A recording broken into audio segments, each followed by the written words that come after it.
کہ ایک عورت کو تقریباً 40 دن بعد پیریڈز آتے ہیں، یعنی کہ اس کو پہلی تاریخ کو پیریڈ آئے اور اس کے بعد اگلی سائیکل میں اس کو 10 تاریخ کو پیریڈ آتے ہیں، یعنی کہ اس کی سائیکل لمبی ہے اور 40 ڈیز کے بعد اس کو پیریڈ آتے ہیں. تو ان کا جو ہے فرٹیلیٹی ٹائم یوزلی مہینے کی 26 تاریخ سے لے کے 28 تاریخ تک ہوگا، کیونکہ 12ویں دن سے 14واں دن اور پھر آگے ان کا ڈیٹس آف پیریڈ. تو ہر عورت کو چاہیے کہ وہ اپنی سائیکل کا حساب رکھے. اسی طرح وہ لوگ جن کی سائیکل شارٹ ہے، یعنی کہ 28 ڈیز کی ہے یا 26 ڈیز کی ہے، تو ان کو بھی اسی طریقے سے 12 یا 14 دن پیچھے آنا ہے. تو 12 to 14 ڈیز والا پیریڈ جو ہے that is the most fertile time. اچھا، اس وقت میں ایک اور بات بتاؤں گی کہ جو میل سپرمز ہیں ان کا جو لائف ٹائم، مطلب ان کی جو لائف ہے وہ کافی لمبی ہوتی ہے. وہ تقریباً 4 سے 6 دن تک زندہ رہ سکتے ہیں، جبکہ جو فیمیل کا ایگ ہے اس کی لائف اتنی لمبی نہیں ہوتی، وہ تقریباً 48 گھنٹے تک صحیح حالت میں ہوتا ہے. تو اگر سیکس جو ہے 2 یا 3 دن پہلے بھی ہوئی ہو اوویولیشن سے، تبھی بھی فرٹیلیٹی کا چانس ہے، فرٹیلائزیشن کا چانس ہے. اور اسی طرح ایگ کے ریلیز ہونے کے بعد اگر ودن 2 ڈیز بھی سیکس ہوئی ہو تو بھی فرٹیلیٹی کا یا فرٹیلائزیشن کا چانس ہے. اب ہم بات کرتے ہیں کہ آپ کو کیسے پتہ چلے گا کہ یہ آپ کا اوویولیشن ٹائم ہے، کیونکہ کافی زیادہ خواتین مجھ سے یہ سوال کرتی ہیں کہ ڈاکٹر صاحب ہمیں یہ بتائیے کہ ہمیں کیسے پتہ چلے گا کہ ہمارا اوویولیشن کا ٹائم ہے. یا بعض خواتین مجھے آ کے یہ کہتی ہیں نہیں ڈاکٹر صاحب مجھے تو پتہ چل جاتا ہے کہ جس وقت مجھے اوویولیشن ہوتی ہے اور ہم اگر اس وقت سیکس کریں تو پریگننسی ہو جاتی ہے. بڑی مائنر سی چیزیں ہوتی ہیں، بڑی سینسٹیو سی چیزیں ہوتی ہیں، ان کو آپ نے نوٹ کرنا ہوتا ہے. جس میں سے ایک چیز تو ہے بیزل باڈی ٹیمپریچر. اس کا مطلب ہے آپ کی باڈی کا بیزل ٹیمپریچر. اس کو میئر کرنے کے لیے آپ کو ایک اسپیشل تھرمامیٹر ہوتا ہے، آپ اس کے ذریعے اپنا باڈی کا ٹیمپریچر میئر کرتے ہیں. آپ کی باڈی کا ٹیمپریچر عام طور پہ جو سائیکل کا پہلا ہاف ہوتا ہے، یعنی کہ اوویولیشن تک، عام طور پہ وہ ½ ڈگری کم ہوتا ہے. اور جب آپ کو اوویولیشن ہو جاتی ہے تو اس کے بعد وہ ½ ڈگری انکریز ہو جاتا ہے. جسٹ بیفور اوویولیشن ½ ڈگری کا ڈراپ بھی آ سکتا ہے. سو پہلے ½ ڈگری ڈراپ ہوتا ہے، پھر ایک دم سے ½ ڈگری رائز ہوتا ہے، اور پھر ریسٹ آف دا ٹائم میں ½ ڈگری ریز ٹیمپریچر کے ساتھ آپ کی باڈی رہتی ہے. اب یہ ٹیمپریچر میئر کیسے کرنا ہوتا ہے، یہ بھی بہت ہی امپورٹنٹ سوال ہے، کیونکہ زیادہ تر لوگوں کو اس بات کا نہیں پتہ کہ اس کو کیسے میئر کرنا ہے. اب اس کے لیے بہت امپورٹنٹ ہے کہ جب آپ سو کر اٹھیں تو ایون بیٹھنے سے پہلے اور ایون بات کرنے سے پہلے آپ اپنا ٹیمپریچر میئر کریں. ٹھیک ہے، یہ نہیں ہے کہ آپ اٹھ کے آپ نے بیڈ سے گئیں، آپ جا کے تھرمامیٹر اٹھا کے لائیں، پھر نہیں، آپ لیٹے اپنے بیڈ سائڈ پہ رکھا کریں اور لیٹے آپ اپنا تھرمامیٹر اٹھائیں اور کوئی بھی بات کرنے سے پہلے اپنا ٹیمپریچر چیک کریں. اس طرح اگر آپ پورے مہینے اپنا ٹیمپریچر چیک کریں گی تو پھر آپ کو پتہ چل جائے گا کہ آپ کا اوویولیشن ٹائم کون سا ہے. اس کے علاوہ باڈی کے اندر کچھ سائنس بھی آتے ہیں جس سے پتہ چلتا ہے. اگر آپ بہت سینسیٹیو ہیں تو آپ بالکل ریئلائز کر پائیں گی کہ آپ کو اپنی اوویولیشن ٹائم کا پتہ چل رہا ہے. وہ کیسے کہ بعض لوگوں کو اوویولیشن ٹائم کے دوران ہلکا سا کریمپ محسوس ہوتا ہے، ان کو محسوس ہوتا ہے کہ جیسے ہلکا سا پیٹ میں درد ہوا ہے. بعض لوگوں کو اس دوران ہلکی سی اسپاٹنگ بھی آ سکتی ہے، اور بعض لوگوں کو اپنا جو باہر کا حصہ ہے، یعنی کہ جس کو ولوا کہتے ہیں اور وجائنا کہتے ہیں، ان کو ایسا محسوس ہوتا ہے کہ جیسے وہ ہلکا سا سولن ہے. تو وہ بھی ایک سائن ہوتا ہے اوویولیشن کا. بعض لوگوں کی سیکس ڈیزائر جو ہے وہ اس دوران بڑھ جاتی ہے، وہ بھی سائن ہوتا ہے اوویولیشن کا. اس کے علاوہ کچھ لوگ سروائکل میوکس کو چیک کرتے ہیں یہ دیکھنے کے لیے کہ اوویولیشن ہوئی ہے کہ نہیں. اچھا، اس کے بھی بہت سے طریقے ہیں اس کو چیک کرنے کے لیے. آپ اپنی سروکس کو ہاتھ لگا کے اس کے اوپر عام طور پہ میوکس ڈسچارج ہر وقت ہوتا ہے، لیکن اس ڈسچارج کی کنسسٹنسی چینج ہوتی رہتی ہے. اور جب اوویولیشن ہوتی ہے تو عام طور پہ جو سروائکل میوکس ہے وہ بہت کلیئر ہو جاتی ہے، اور اس کے اوویولیشن کے فوراً بعد وہ بہت تھک اور سٹکی ہو جاتی ہے. اگر آپ پہلے ہاف آف دا سائیکل میں دیکھیں تو آپ کو محسوس ہوگا کہ آپ کی جو سروائیکل میوکس ہے وہ اگر آپ اس کو ایسے کر کے 2 انگلیوں کے درمیان ایسے کریں تو وہ تار نہیں بنا پاتی بلکہ وہ ٹوٹ جاتی ہے. لیکن جب اوویولیشن ہو جاتی ہے اور آپ سروائیکل میوکس کو اپنی 2 انگلیوں کے درمیان ایسے کر کے دیکھیں تو وہ ایک باریک سا تار بنا پائے گی. تو اس کا وہ سائن ہوتا ہے کہ آپ کو اوویولیشن ہوئی ہے. ابھی اولا ڈاک ایپ ڈاؤن لوڈ کریں اور اپنے اولا ڈاک والیٹ میں 200 روپے کا کریڈٹ حاصل کریں. اب میں آپ کو بتانا چاہوں گی چند بیسک چیزیں جو کہ امپورٹنٹ ہیں اوویولیشن کے بعد فرٹیلائزیشن میں ہیلپ کے لیے. جیسے میں نے آپ کو پہلے بھی کہا تھا کہ جو رحم کی شکل ہے یا جو رحم کی شیپ ہے وہ بھی بہت امپورٹنٹ چیز ہے. کچھ لوگوں کا رحم اینٹیورٹیڈ ہوتا ہے یعنی کہ وہ اوپر کی طرف اٹھا ہوا ہوتا ہے اور رحم جو سروکس یعنی کہ جو رحم کا منہ ہے اس کا رخ ڈاؤن ورڈ ہوتا ہے. یہ چیز نارمل ہے، بہت بالکل ہی نارمل ہے، اور تقریباً 70% عورتوں میں سروکس اس طرح کی ہی ہوتی ہے کہ سروکس کا منہ نیچے کی طرف ہوتا ہے. ٹھیک ہے، اگر آپ کے سروکس کا منہ نیچے کی طرف ہے تو جو فرٹیلائزیشن والے ڈیز ہیں یا جن ڈیز میں آپ کو اوویولیشن ہوئی ہے اور آپ وہ اویل کرنا چاہتے ہیں تو آپ کو چاہیے کہ آپ یورین وغیرہ کر کے فارغ ہو کے لیٹیں اور سیکس کے بعد اسی طریقے سے سو جائیں. اگر آپ سیکس کے فوراً بعد اٹھ کے اپنا واش روم جاتی ہیں، فوراً ہی اٹھ کے آپ اپنے آپ کو یورین کرتی ہیں، پھر اپنے آپ کو واش کرتی ہیں تو آف کورس زیادہ تر سیمن وہ باہر بھی نکل جاتا ہے. لیکن گھبرانے کی بات نہیں ہے کیونکہ ہمیں تو صرف ایک سپرم چاہیے ہوتا ہے پریگننسی کے لیے. تو سپرمس تو ملینز کے حساب سے ہوتے ہیں، بہت جلدی سے اپنا راستہ اندر کی طرف بنا لیتے ہیں. لیکن اگر کوئی ڈیفیکلٹی ہو رہی ہے پریگننٹ ہونے میں تو سب سے پہلے آپ اپنا پوسچر ٹھیک کریں، یعنی کہ جو سیکس کی پوزیشن ہے اور اس کے بعد اپنا بیڈ میں ریسٹ کرنا، اس چیز کو ٹھیک کریں. نمبر 2، تقریباً 30% عورتوں میں رحم کا منہ الٹا ہوتا ہے، لیکن یہ بھی بہت نارمل سی چیز ہے، اس میں کوئی گھبرانے کی بات یا کوئی پریشانی کی بات نہیں ہے. اس میں کیا ہوتا ہے کہ رحم کی جو باڈی ہے وہ نیچے کی طرف ہوتی ہے ڈھلکی ہوئی، اور رحم کی جو منہ ہے یعنی کہ جو سروکس ہے وہ اوپر کی طرف ہوتا ہے.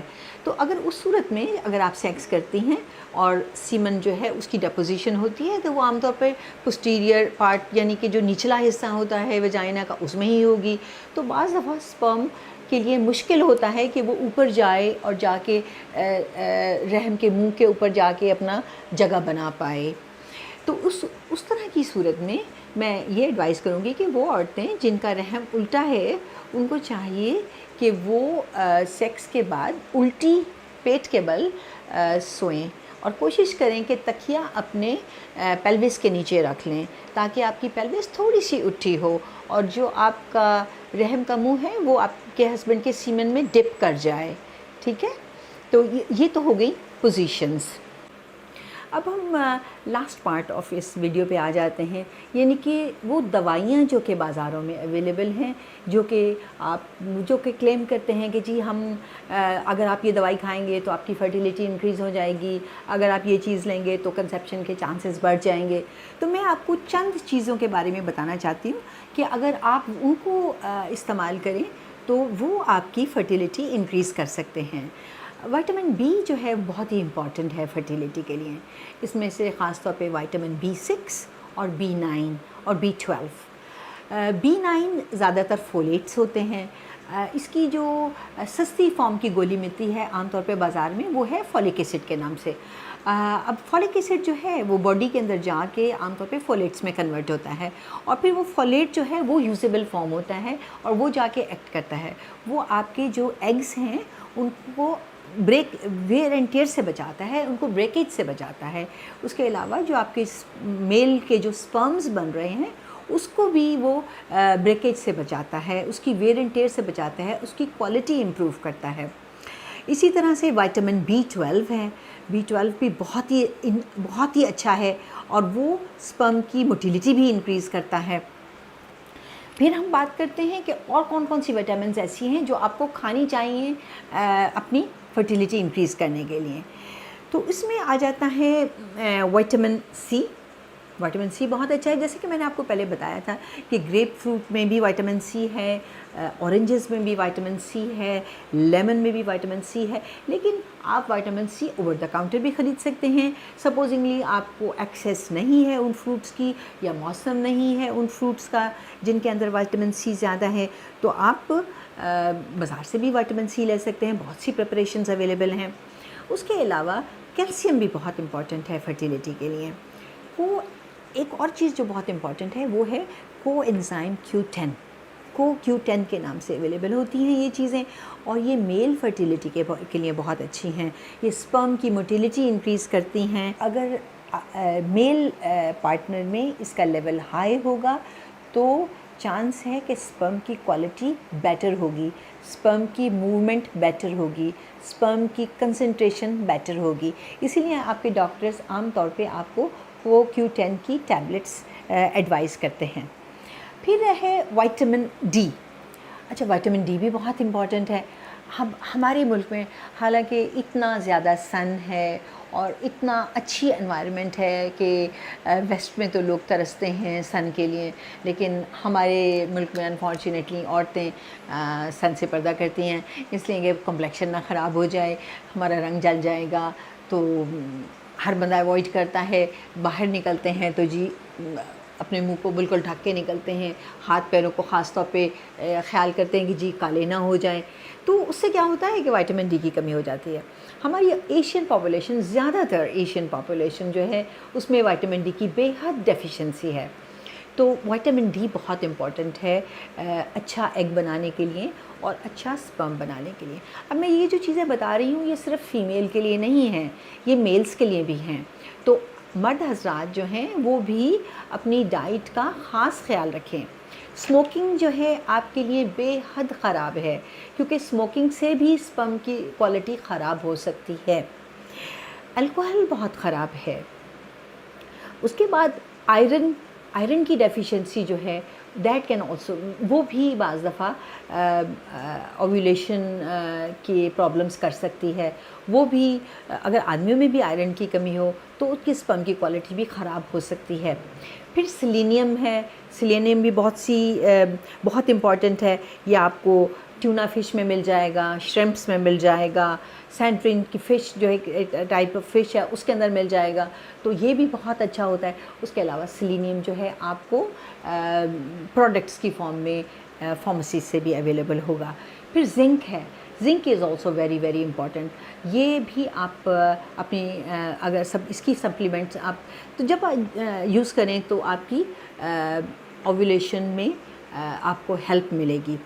تو جب بھی آپ اپنے لیے کوئی اوور دا کاؤنٹر آپ کوئی وائٹامنس یا کوئی سپلیمنٹس ڈھونڈنے کے لیے جائیں تو آپ کوشش کریں کہ آپ وہ سپلیمنٹس چوز کریں جن کے اندر zinc, selenium, calcium, vitamin D, vitamin C, vitamin B6، vitamin B9، vitamin B12 یہ چیزیں شامل ہیں، اور آئرن بھی شامل ہے. تو یہ وہ سپلیمنٹ آپ کے لیے پرفیکٹ سپلیمنٹ ہوگا. اور اس کے علاوہ وہ سپلیمنٹس جس میں Q10 ہے وہ بہت ہی اچھے ہیں، تو آپ ان کو بھی اپنے ڈائٹ کا حصہ بنا سکتے ہیں. Thank you. اب پاکستان کے ہزاروں ڈاکٹر سے ویڈیو کنسلٹیشن کے ذریعے علاج کروائیں. تو ابھی اولا ڈاک ایپ ڈاؤن لوڈ کریں اور گھر بیٹھے اپنی صحت کا خیال رکھیں. اولا ڈاک، مشکل وقت میں آپ کے ساتھ.